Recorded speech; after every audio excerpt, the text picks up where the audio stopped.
Primary শিক্ষক নিয়োগ নিয়ে এই মুহূর্তের কিছু গুরুত্বপূর্ণ আলোচনা।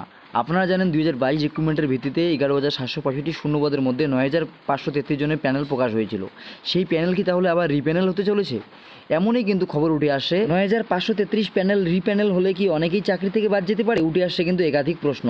আপনারা জানেন যে 2020-22 যে ডিএলএড সেশনের প্রার্থীরা ছিল তারা কিন্তু নিয়োগের আগেই তারা এই নিয়োগ প্রক্রিয়া অংশগ্রহণ করার জন্য কিন্তু সুপ্রিম কোর্টে মামলা করেছিল। দীর্ঘদিন ধরে কিন্তু এই মামলা চলছে। সেই মতো সুপ্রিম কোর্টের তরফ থেকে বোর্ডকে নির্দেশ দেওয়া হয়েছিল যে 2022 যে সমস্ত প্রার্থীরা রয়েছেন তাদের কিন্তু নিয়োগ প্রক্রিয়া অংশগ্রহণের সুযোগ দিতে হবে।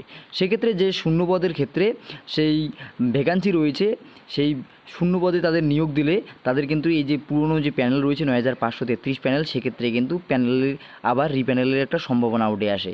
এবং সেক্ষেত্রে কিন্তু অনেকেই যে ক্যাটাগরি ভিত্তিক বা র্যাঙ্ক অনুযায়ী কিন্তু সেখানে হেরফের হতে পারে। এর ফলে কিন্তু নানান রকম সমস্যা হতে পারে।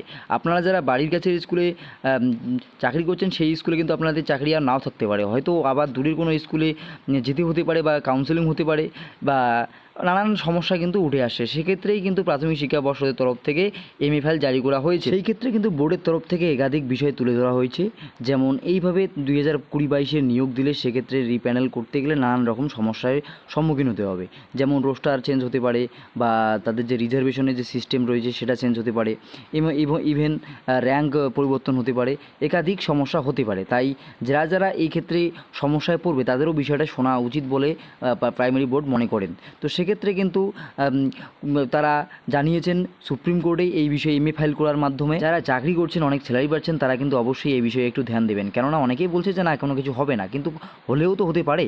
সেক্ষেত্রে কিন্তু আপনারা যেহেতু এত টাকা করে পাচ্ছেন, সেক্ষেত্রে কিন্তু আপনারাও এই কেসের সঙ্গে যুক্ত হতে পারেন। তো সেক্ষেত্রে অবশ্যই আপনাদের জেলা গ্রুপ বা যে ইস্যু রয়েছে সেক্ষেত্রে আপনারা যোগাযোগ করুন এবং খোঁজখবর নিন এবং তার সাথে সাথে কিছু কন্ট্রিবিউট করুন। না হলে কিন্তু আগামীতে এমনও সমস্যা হতে পারে যে প্যানেল রিপ্যানেল হলেও হতে পারে। সেক্ষেত্রে কিন্তু সমস্ত কিছুই পরিবর্তন হতে পারে।